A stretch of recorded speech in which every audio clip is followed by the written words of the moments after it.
আলহামদুলিল্লাহ ফাইনালি বিয়ের date confirm হলো। নিজের বিয়ের ডেট নিজেই ঠিক করতে চলে আসলাম। এক অন্যরকম অনুভূতি। জীবনের নতুন অধ্যায়ে পা দিতে যাচ্ছি। সবাই আমার জন্য বেশি বেশি দোয়া করবেন।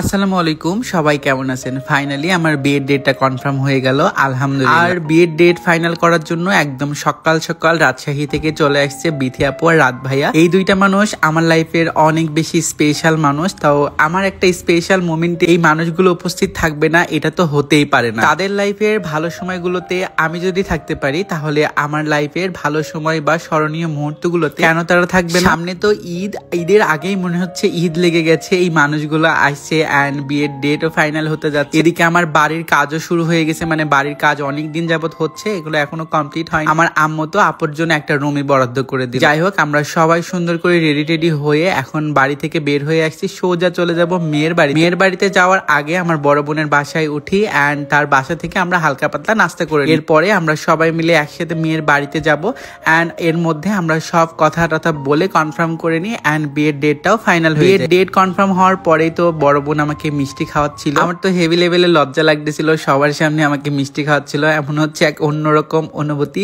নতুন জীবনে পা দিতে যাচ্ছি, অনুভূতি একটু অন্যরকম হবে। সবাই আমার জন্য বেশি বেশি দোয়া করবেন, নতুন জীবন যেন অনেক বেশি সুখের হয়। এরপরে আমরা চলে আসি বাসায় সন্ধ্যাবেলা। আমরা বাসায় এসে আপুকে নিয়ে ঘুরতে বের হয়ে গেছিলাম, মানে হালকা পাতলা আমরা আমাদের গ্রামে চাটা খাবো এর জন্য। যাই হোক, চা খাওয়ার পরে আমরা বাসায় চলে আসি যে দাওয়াতের লিস্ট কিভাবে কি করব, প্রোগ্রাম কোথায় কিভাবে করব।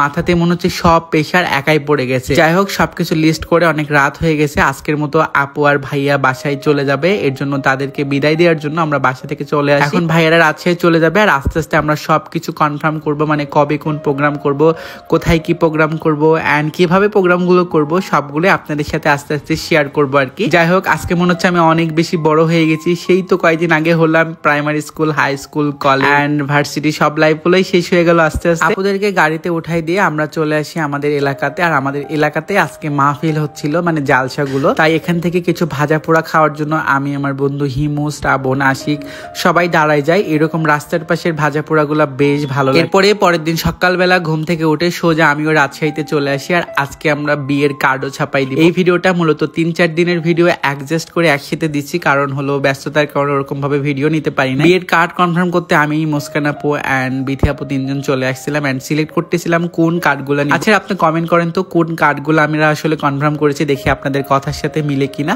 এন্ড মুস্কান আপু আর আমি মজা করে কিছু ফানি ভিডিও করতেছিলাম। ফাইনালি বিয়ের কার্ডও কনফার্ম হয়ে যায় যে কি কার্ড দিয়ে আমরা ইনভাইট করব। এই কার্ডগুলো নিছি মূলত কিছু স্পেশাল গেস্টদের জন্য। এন্ড কার্ড কনফার্ম করে আমরা বাইরে আসি, ঘোরাফেরা করে হালকা পাতলা বিয়ের সবগুলো ব্লগ আপনাদের সাথে শেয়ার করি। অলরেডি তো একদম কিছু কিছু ভিডিও আপনাদের সাথে শেয়ার করেই নিছি। সবাই ভালো থাকেন, সুস্থ থাকেন। আমার জন্য আমার নতুন জীবনের জন্য সবাই বেশি বেশি দোয়া করবেন। আল্লাহ হাফেজ।